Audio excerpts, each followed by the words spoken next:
Should you upgrade your Zoom F6? It's late 2023.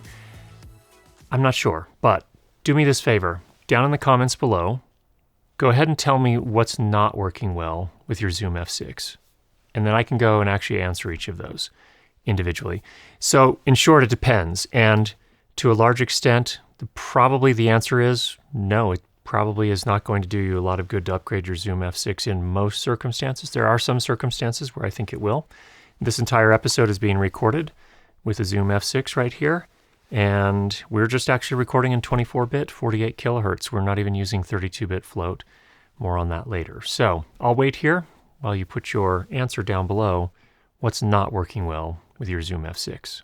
Let's talk first about some reasons for upgrading that I don't think are probably valid and probably won't get you your money's worth if you do upgrade. And the first one would be, I want better audio quality. If you're not getting good audio quality with your Zoom F6, it's probably not the recorder. It's probably something else. It's probably your microphone, the cable, or your technique. So if you're still putting your microphone on top of your camera, you gotta change that if you want better audio quality. If you don't care, or if it's good enough on the camera, fine. But a new audio recorder is not probably going to get you better audio quality. So just be aware of that. The kind of the fundamental thing here is that the microphone is going to impart the biggest impact in terms of your audio quality, along with where you position that microphone. In our case here, we're using a Sennheiser MKH50. It's right here, just barely out of the frame. That's the reality. So if you think you're going to get better audio quality by upgrading to a MixPre 10.2, probably not. Zoom F8N Pro, probably not. Sound Devices 833, probably not. It's probably more to do with your microphone and where you place it. Sorry to break that to you, because if you've got money burning a hole in your pocket, it's just probably not going to make that big of a difference. I just feel like I've grown out of the F6. Well, if that's one of your reasons as well, I would say get more specific than that. Is there something about the Zoom F6 that's not working for you? Does it take too long to set up? Are you finding it difficult to use because of where the buttons are laid out? That could be legitimate. Now, if you were trying to use this in a sound bag, say you're a dedicated sound person on on some of your projects, and you're trying to operate this from a sound bag, I think that's actually a legitimate reason to say, you know what, maybe the Zoom F6 is not the best fit for us. Maybe it would be fine for those situations where I need to, for example, mic up the interior of a car and send them off. That's actually a really good use case for a Zoom F6. But if you are booming a microphone and you've got the recorder in a sound bag all day long, I find that the ergonomics of the F6 are not that great. And that might be a legitimate reason, for example, to go with a Zoom F8N Pro.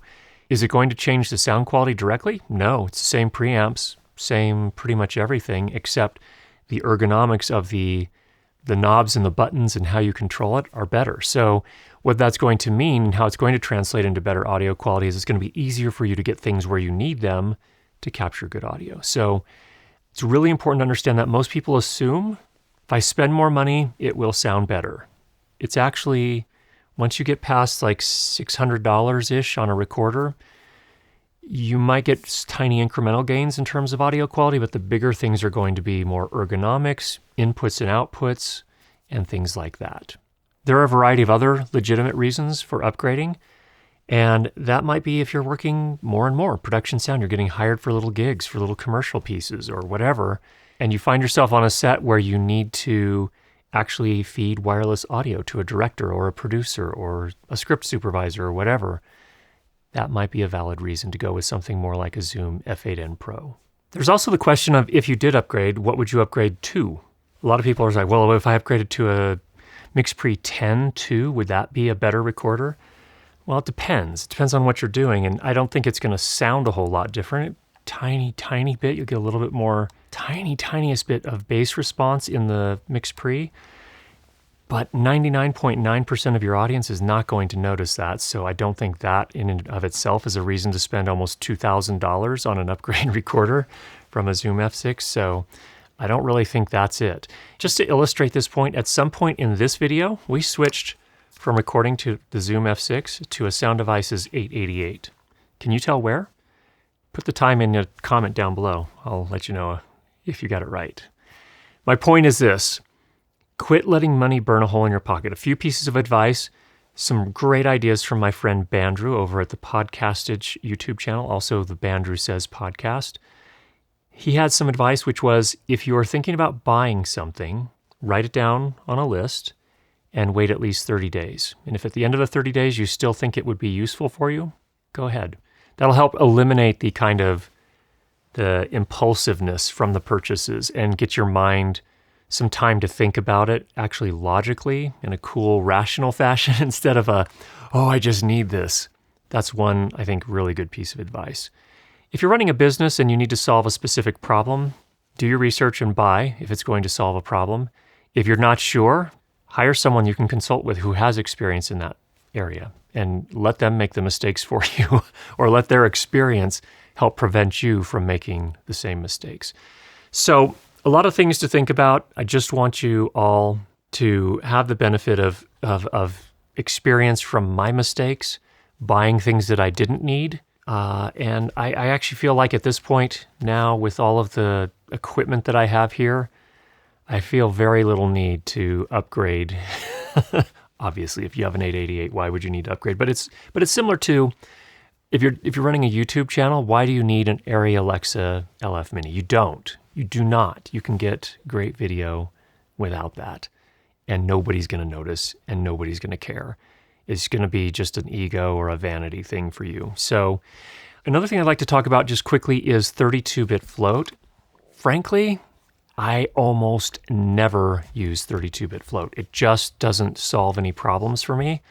And if you think that upgrading to a Zoom F6 from something else that doesn't do 32-bit float is going to answer all of your problems, you can stick your microphone on top of your camera and you don't have to care and you're going to get perfect Hollywood sound every single time. You are deluded and you need to stop thinking that way.